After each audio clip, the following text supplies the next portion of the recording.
ನರಸೀಪುರ ವಿಧಾನಸಭಾ ಕ್ಷೇತ್ರದ ಸೋಸಲೆ ಹೋಬಳಿಯ ವಿವಿಧ ಗ್ರಾಮಗಳಿಗೆ ಸಂಸದ ಸುನಿಲ್ ಬೋಸ್ ಭೇಟಿ ನೀಡಿ ವಿವಿಧ ಅಭಿವೃದ್ಧಿ ಕಾಮಗಾರಿಗಳಿಗೆ ಚಾಲನೆ ನೀಡಿದ್ದಾರೆ. ಸೋಸಲೆ, ಕಯ್ಯಂಬಳ್ಳಿ, ಹಲವಾರ, ಕೊಳತೂರು, ದೊಡ್ಡಬಾಗಿಲು ಮತ್ತು ಮುರಾರ್ಜಿ ವಸತಿ ಶಾಲೆಯ ಒಳ ಕ್ರೀಡಾಂಗಣ ಸೇರಿದಂತೆ 12 ಕೋಟಿ ರೂಪಾಯಿ ವೆಚ್ಚದ ಎಸ್ಸಿಪಿ ರಸ್ತೆ ಚರಂಡಿ ಮತ್ತು ಜಲಜೀವನ್ ಮಿಷನ್ ಕುಡಿಯುವ ನೀರಿನ ಯೋಜನೆಗೆ ಸುನಿಲ್ ಬೋಸ್ ಶಂಕುಸ್ಥಾಪನೆ ಮಾಡಿದ್ದಾರೆ. ಈ ಸಂದರ್ಭದಲ್ಲಿ ಮಾತನಾಡಿದ ಸಂಸದರು, ಟಿ. ನರಸೀಪುರ ಕ್ಷೇತ್ರದ ಜನತೆಯ ಆಶೀರ್ವಾದದಿಂದ ನಮ್ಮ ತಂದೆ ಸಚಿವ ಮಹಾದೇವಪ್ಪನವರು 3ನೇ ಬಾರಿಗೆ ಮಂತ್ರಿಯಾಗಿದ್ದಾರೆ. ಜನತೆಯ ಪ್ರೀತಿ ಮತ್ತು ವಿಶ್ವಾಸಕ್ಕೆ ನಾವು ಸದಾ ಚಿರಋಣಿ.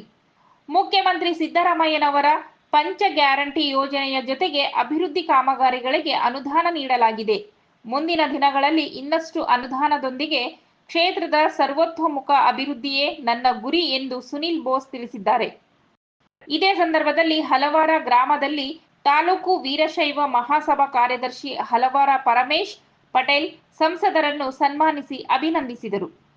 ಈ ಸಂದರ್ಭದಲ್ಲಿ ಶಿವಮಲ್ಲಪ್ಪ, ಲಕ್ಷ್ಮೀನಾರಾಯಣ್, ಎಇಇ ರತೇಶ್ ಉಪಸ್ಥಿತರಿದ್ದರು.